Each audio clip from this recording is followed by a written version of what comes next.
metro entry. Now I have to find the ticket going to Lake Como.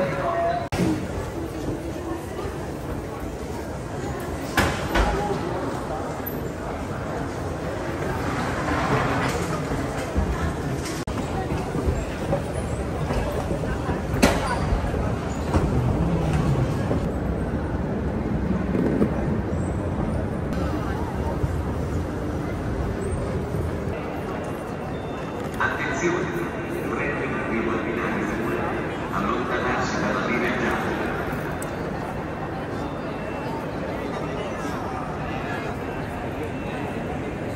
Il treno numero alta velocità 89, 81 e ore 11:35 per Venezia Rosario 11. Ferma a Brescia, Messina del Garda, Verona Porta Nuova, Vicenza, Padova, Venezia Mestre. L'ambiente sta in coda al treno.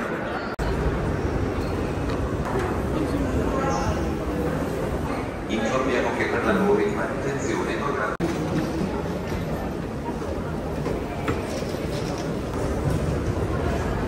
Finding the ticket going to Lake Como. This is the second level down.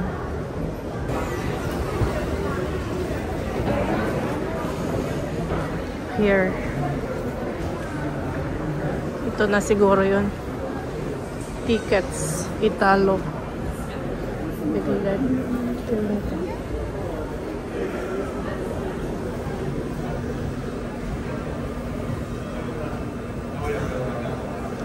Oh, Roma, Napoli.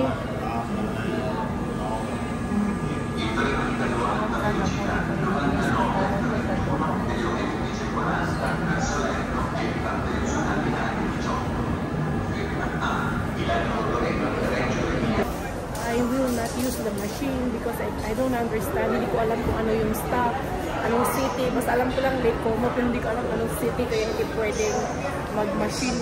Dito na lang ako sa counter.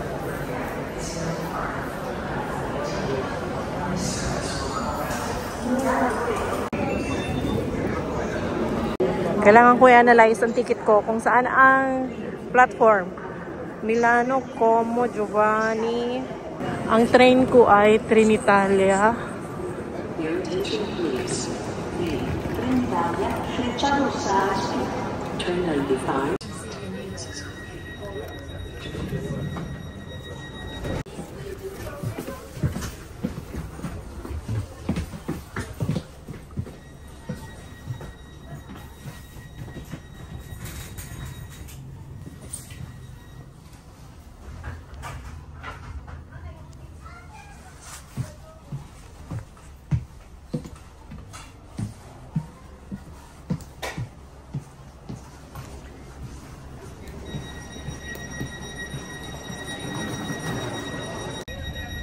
Andito na ako sa Trenitalia na train papunta na ng Lake Como.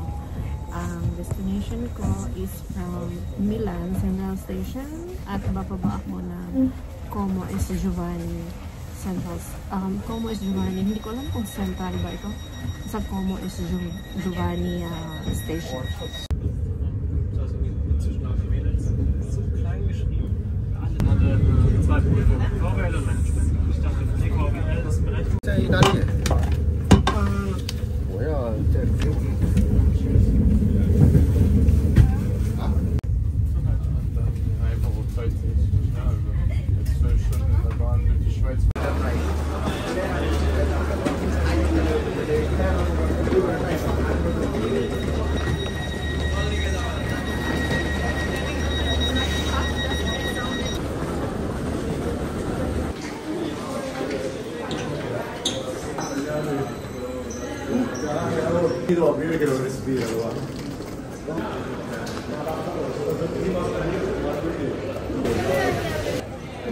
This is Como San Giovanni. Ang gusto kong puntahan yung Lake Como. So ito yung station ng train coming from Milan Central Station. I arrive in Lake Como. Maambon. Pero ang ganda. Foggy kasi umaambon.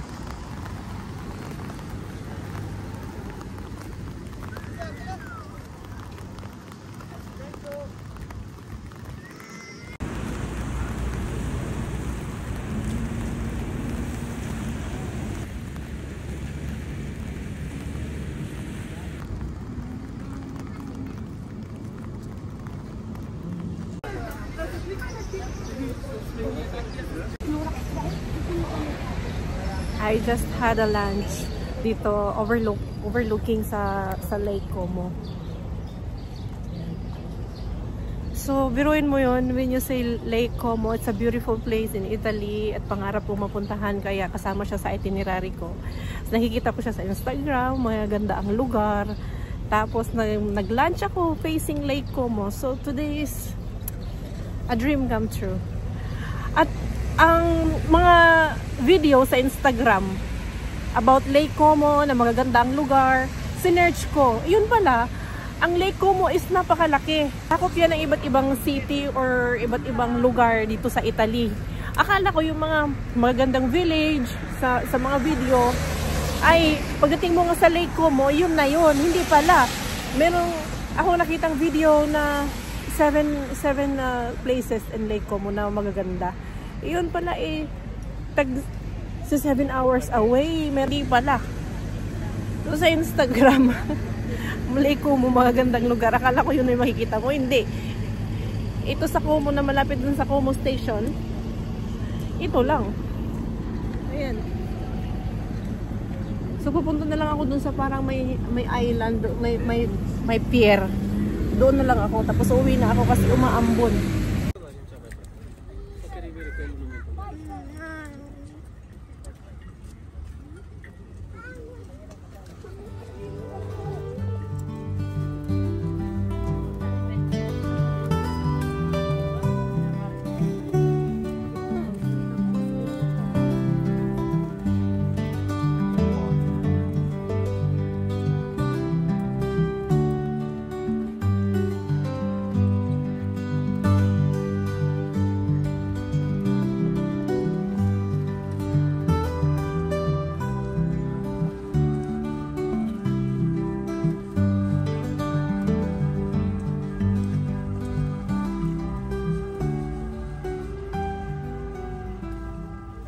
Ito na ako ngayon sa Lake Como. Ang mga bahay, kaya pala siya naging tourist attraction kasi maganda naman talaga. Ito yung lake, tapos yung mga bahay sa taas. Kung meron lang akong enough time, siguro meron pa tong mga attractions dun sa taas kasi may nakikita akong cable car yata yan pataas ng bundok. So, pero okay na rin nakarating ako dito. You know, may fountain. Then, wow, ang ganda. Kaya pala, ang ganda pala sa likod. Oh, may fountain doon. Wow. Kanina, hindi ko to na-appreciate. Pero, akala ko ang residential o yung mga bahay dyan lang sa harap, pati rin pala sa likod. Palibot. Ang ganda. Ang mga bahay.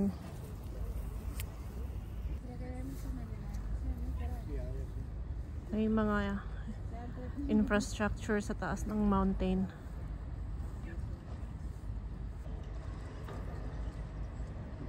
Nice.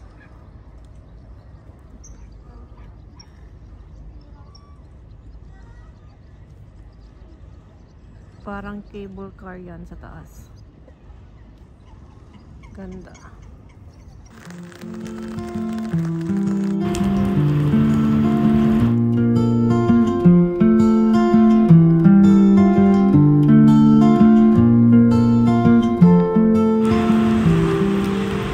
So, babalik na ako ng Milan kasi ang Lake Como dito, maulan ngayon. Pero na-enjoy ko naman.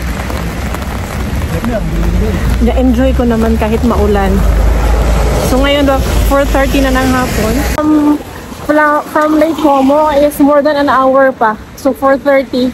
Ayos lang. Kahit maulan, marami pa rin nagpapapicture doon sa lake kasi maganda naman talaga ang view. So that's it. Uwi na ako ng Milan.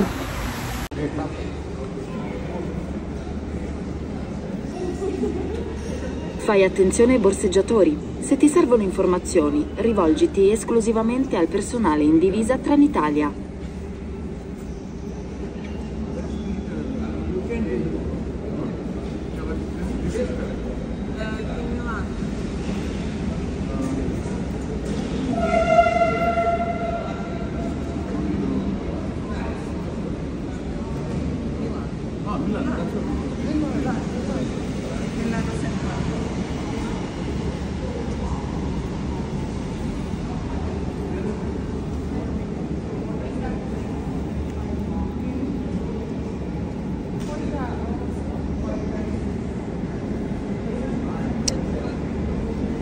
I cannot read Italian. Inserire la carta.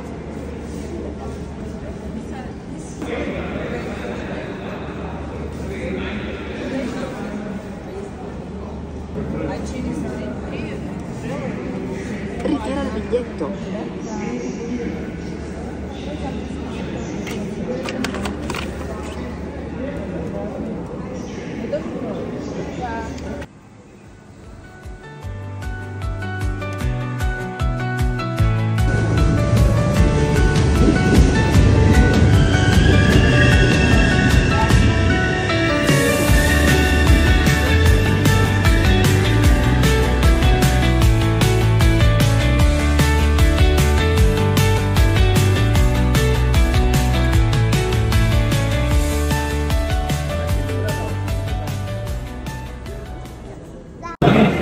So my second day in Milan was spent in Lake Como. Now I'm back to Milan Central Station and I'm going back to my hostel. Now it's past 6:30 in the afternoon at maliwanag pa dito. Roma, mayroong subway pa ilalim. Para pag ahon nito, nandun na tayo sa kabilang street. Kung hindi ako maligaw. Ito.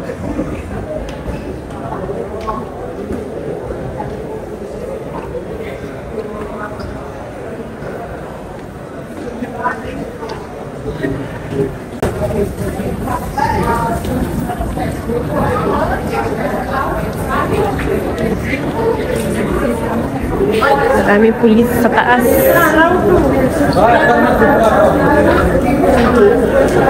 No. Maybe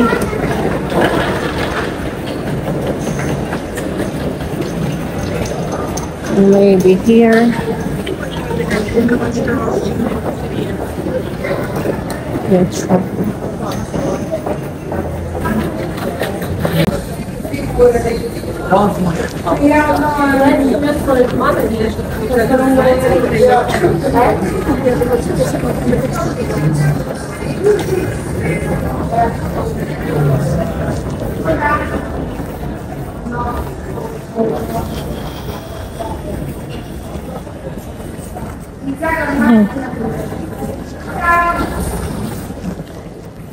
This is the subway.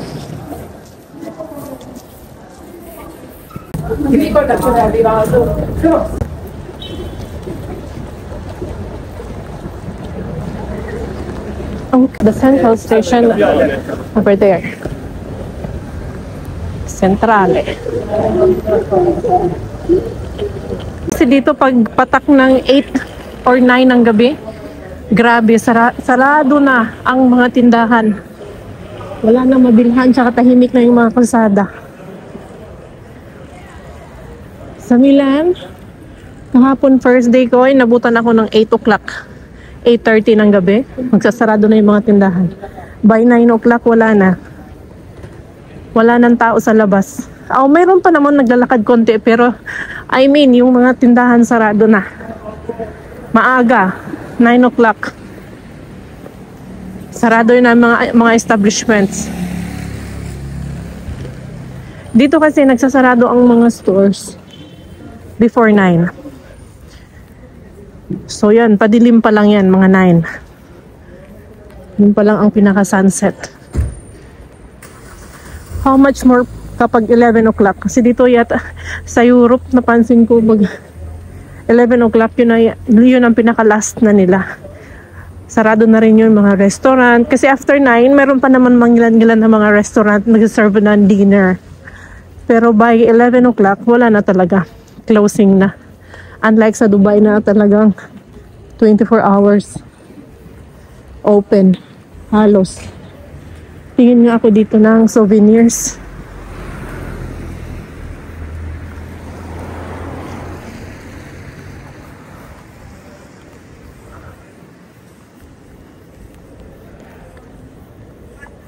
Wow.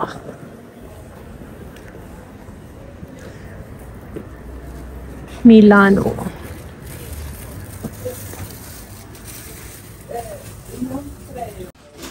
Parang gusto kong bumili ng souvenir.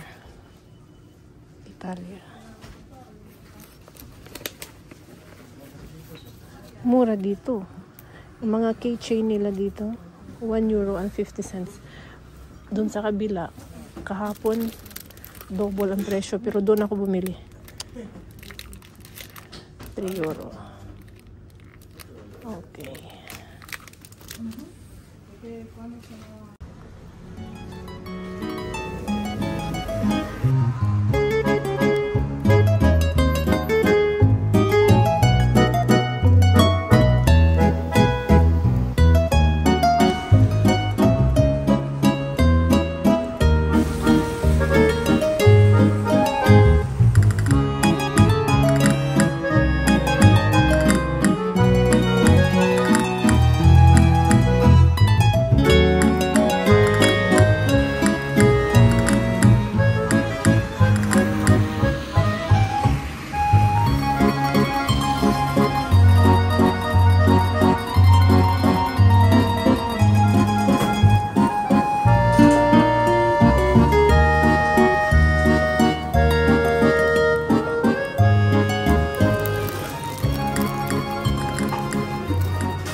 Pasta.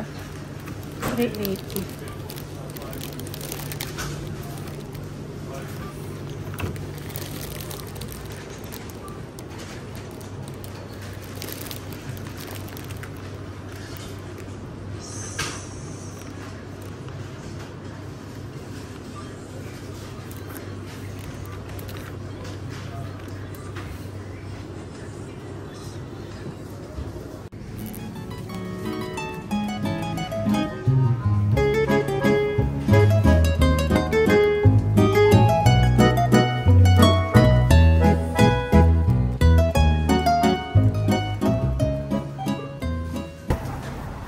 I stopped checking the time, checking the day. Today, I don't know exactly what day is today.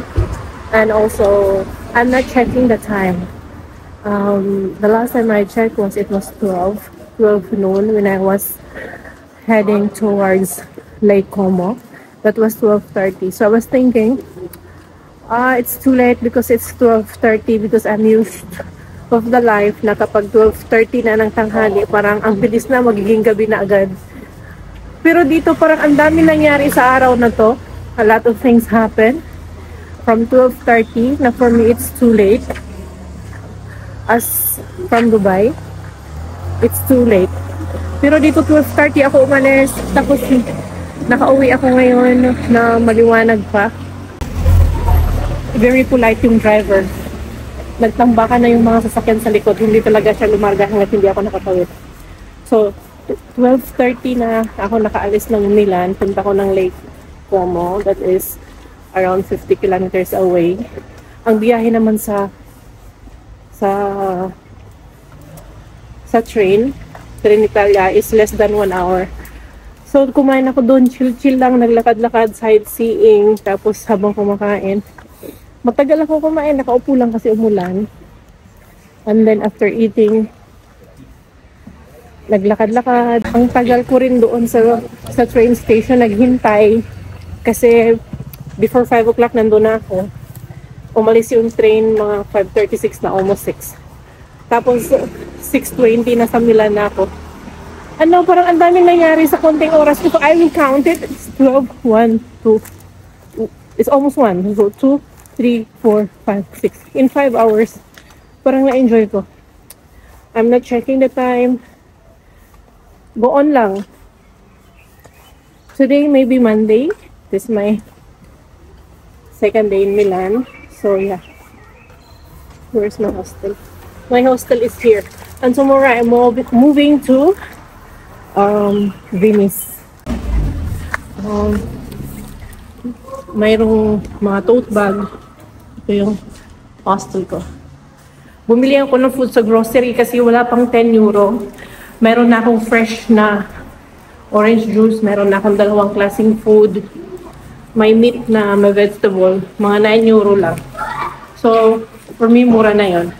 Kasi kanina kumain ako sa labas doon sa Lake Como. Tourist spot naman kasi yun. 15 euro plus yung binayaran ko. So, minimum kasi dito pag kumain ka sa labas, at least merong 10 euro. Ito yung hostel ko, oh. Ang ganda niya. Yung bintana na yon, doon ako na. Yan yung floor ko. Top floor. Ayan.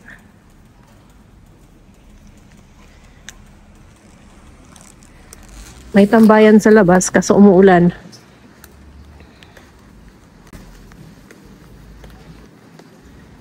Masarap siguro dito tumambay sa habang kumakain sa gabi. Ayan, tambayan. Mayroon din dito. Hanggang doon. Gusto kong tumambay dito kasi wala akong tsinelas. Ganda, oh. It's to look entrance. You know this series, you asked about it. Bumili ako ng slippers. You have this channel. Kasi basa ang sapatos ko.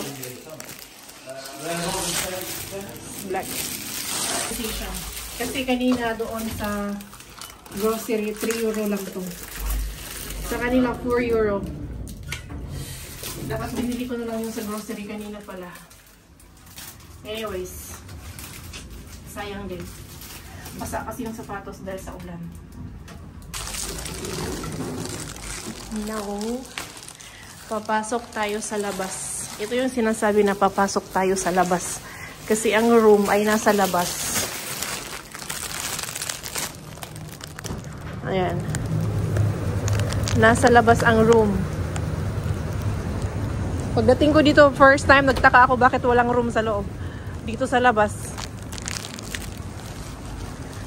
Nandito ang room.